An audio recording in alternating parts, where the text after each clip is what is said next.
आज हम लोग वज्र गुणन विधि यानी क्रॉस मल्टीप्लिकेशन मेथड से युगपत रैखिक समीकरण को हल करना सीखेंगे। यदि आपको मेरा वीडियो पसंद आए तो मेरे चैनल को सब्सक्राइब करिए और लाइक करिए।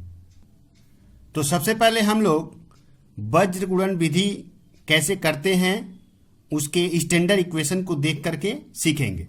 तो जैसे यहाँ पर दिया गया है, दो इक्वेशन दिया गया है, a1x plus b1y plus c1 equals to 0। Second equation दिया गया a2x plus b2y plus c2 equals to 0। ये सेकेंड इक्वेशन है।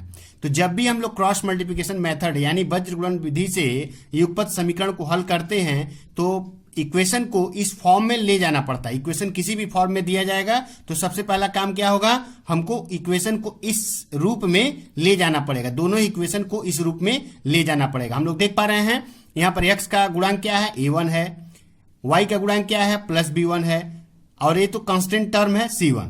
इसी प्रकार यहाँ पर सेकंड इक्वेशन में x का गुणांक a2, y का गुणांक प्लस b2 और एक कांस्टेंट c2 है, प्लस c2 है। ठीक है, तो इस रूप में जब हम लोग ले जाएंगे तभी हम लोग क्रॉस मल्टीप्लिकेशन मेथड को यूज कर पाएंगे। तो ये स्टैंडर्ड फॉर्म होता है। अब इसी इक्वेशन को हम लोग यदि सॉल्व करें तो कैसे x और y का वैल्यू निकलेगा। ठीक है, तो सबसे पहले हम लोग क्या करेंगे, अगर हमको x का वैल्यू निकालना है तो हम लोग कैसे लिखते हैं, ये लिखेंगे क्या, x बटा में। ठीक है, x बटा में। तो हम लोग क्या करेंगे, इस x वाले टर्म को बंद कर देंगे, इस x वाले टर्म को बंद कर देंगे। तो फिर किसको लेंगे, इसके गुणांक को लेंगे और इस कांस्टेंट टर्म को लेंगे, प्लस b1 और c2 का गुणा करेंगे तो क्या होगा, b1 और c2, ये भी प्लस में गुणा करेंगे तो क्या होगा, b1 c2। ठीक है, यहां पर चिन्ह माइनस ही आता है, बीच में चिन्ह माइनस आता है। उसके बाद क्या करेंगे, इस तरह से गुणा होगा। ठीक है, इस तरह से गुणा होगा तो क्या होगा, प्लस b2 है प्लस c1 है, गुणा होगा तो क्या होगा, b2 c1। तो इसको क्या लिखेंगे, b2 c1। ठीक है, इक्वल्स टू, अब हम लोग क्या करेंगे, y वाला निकालेंगे तो y बटा में करेंगे, y बटा में, यानी इस टर्म को क्या कर देंगे, हम लोग बंद कर देंगे, y वाले टर्म को बंद कर देंगे। ठीक है, और ऑर्डर को चेंज करना पड़ेगा। पहले हम लोग सबसे पहला काम क्या किए थे, b1 c2 को लिए थे, फिर ऐसे लिए थे।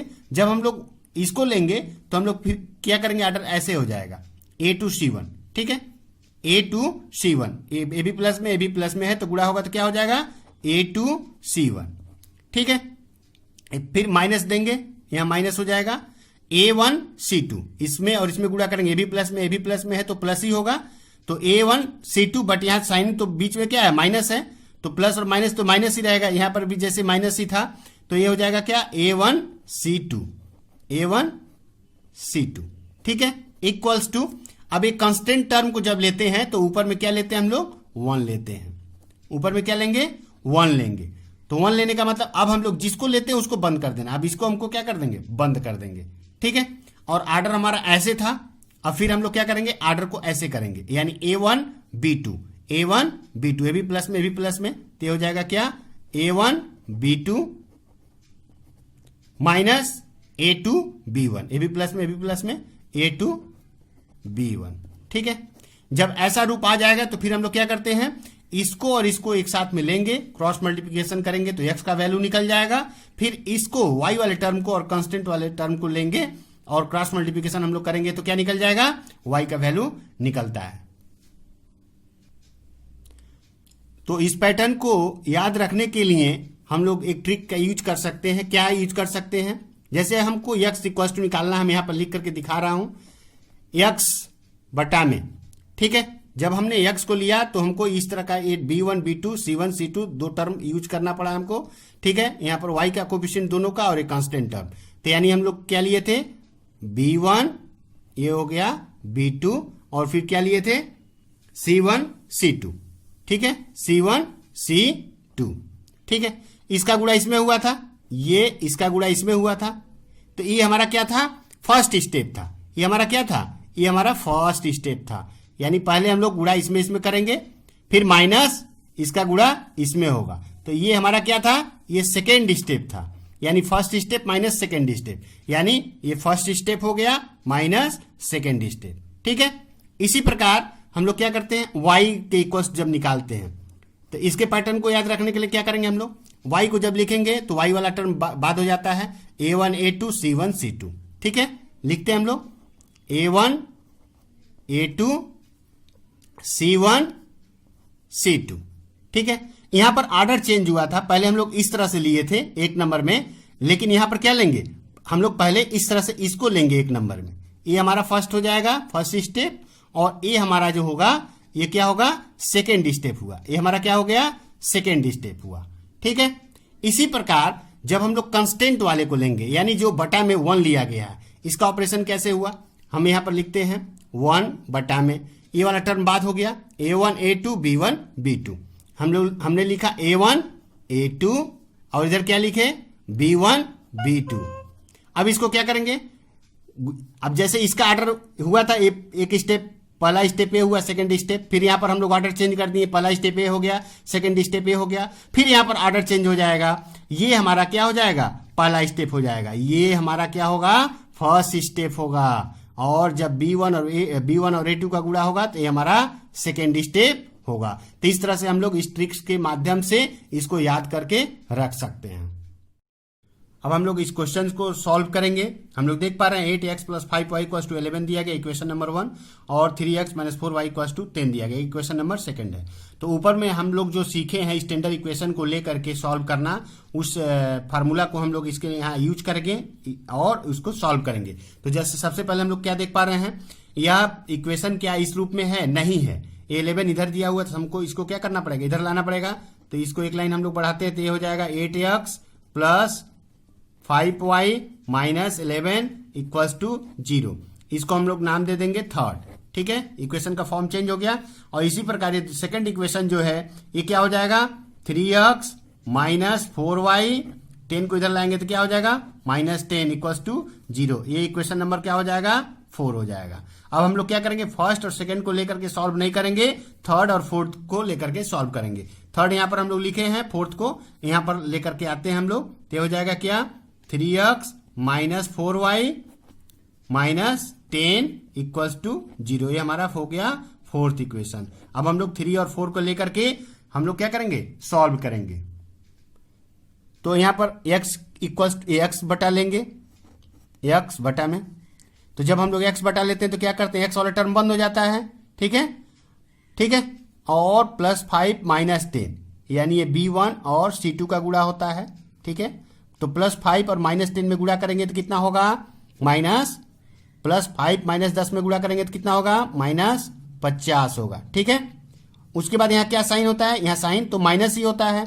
उसके बाद यहाँ पर क्या है, -4 है। ठीक है, यानी B2 -4 है, और C1 क्या है, -11। तो -4 और -11 में गुणा करेंगे तो क्या होगा, +44 हो जाएगा। ठीक है, और प्लस और माइनस में गुणा करेंगे तो माइनस ही रह जाएगा, यानी ये 44 हो गया। ठीक है, इक्वल्स टू, अब हम लोग क्या करेंगे, y बराबर लिखेंगे, y बटा में लिखेंगे। तो y बटा में लिखेंगे तो क्या करेंगे, y वाले टर्म को बंद कर देते हैं। ठीक है, और ऑर्डर चेंज होता है, पहले हम लोग ऐसे लिए थे, अब हम लोग क्या करेंगे, पहले इस क्रॉस को लेंगे। ठीक है, ऐसे, यानी A1 और A2 और C1 को लेंगे। ठीक है, तो ये क्या है, +3, और ये क्या है, -11। तो +3 और -11 में गुणा करेंगे तो 11 33 -33, और यहाँ साइन क्या होता है, माइनस होता है। अब इसके बाद हम लोग क्या देख पा रहे हैं, -10 है, यहाँ +8 है, गुणा करेंगे तो -80 आएगा यहाँ पर, और यहाँ पर ऑलरेडी माइनस दिया गया है, तो उस माइनस और इस माइनस का गुणा हो जाएगा तो क्या हो जाएगा, +80 हो जाएगा। ठीक है, इक्वल्स टू 1 बटा में।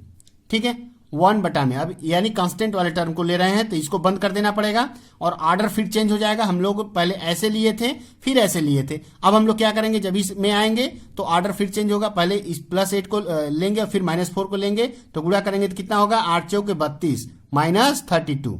ठीक है, यहाँ साइन तो माइनस ही लेंगे हम लोग, और इसके बाद इसका गुणा करेंगे तो ये प्लस में 5 में है और ये +3 में है, तो गुणा करेंगे तो क्या होगा, +15, और +15 आया तो प्लस में माइनस का गुणा करेंगे तो माइनस ही रह जाएगा, ये हो जाएगा 15। ठीक है, अब हम लोग क्या करेंगे, एक एक करके, जब हम लोग को x का वैल्यू निकालना पड़ेगा तो इसको इसके साथ लेंगे, इक्वल लेकर के, और उसको सॉल्व करेंगे तो क्या होगा, ये हो जाएगा x इक्वल्स टू, या फिर हम लोग चाहें तो इसको थोड़ा और सॉल्व कर सकते हैं, शॉर्ट कर सकते हैं। क्या लिख सकते हैं हम लोग, इसको सिंप्लीफाई करेंगे तो ये हो जाएगा x बटा में -94। ठीक है, क्योंकि -50 और -44 को जोड़ेंगे तो 94 होता है, इक्वल्स टू y बटा में 80 में से 43 को घटाएंगे तो क्या आता है, प्लस 47 आता है, इक्वल्स टू 1 बटा में -32 और -15 को जोड़ेंगे तो -47 आता है। तो हम लोग अब इसको थोड़ा वेरीफाई कर लेते हैं, ये सही है कि नहीं। x बटा में -50 है, -44 है, दोनों को जोड़ना पड़ेगा, तो ये -94 ये तो ठीक ही है, इक्वल्स टू y बटा में -33 है, प्लस 80 है, दोनों का साइन अलग है इसलिए घटाएंगे हम लोग, तो 80 में से 33 को घटाएंगे तो 47 होगा, ये भी सही है। इसके बाद 1 बटा में ये -32 है और ये -15 है, दोनों का साइन सेम है इसलिए दोनों ही जुड़ जाएंगे, यानी -47 है, यानी हम लोग का ये सोल्यूशन सही है। अब हम लोग क्या करते हैं, जब हम लोग को x इक्वल टू निकालना होगा तो x और कांस्टेंट टर्म को लेंगे हम लोग और यहाँ पर इसको सॉल्व कर देते हैं। तो लेंगे हम लोग x बटा में 94 इक्वल्स टू 1 बटा में -47, ठीक है।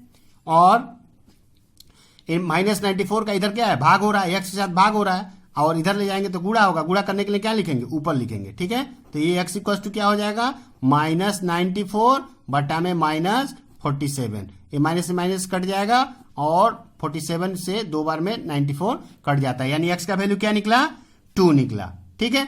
अब फिर हम लोग को y को जब निकालना पड़ेगा तो हम लोग क्या लेंगे, इस दोनों को लेंगे, क्या लेंगे, y बटा में 47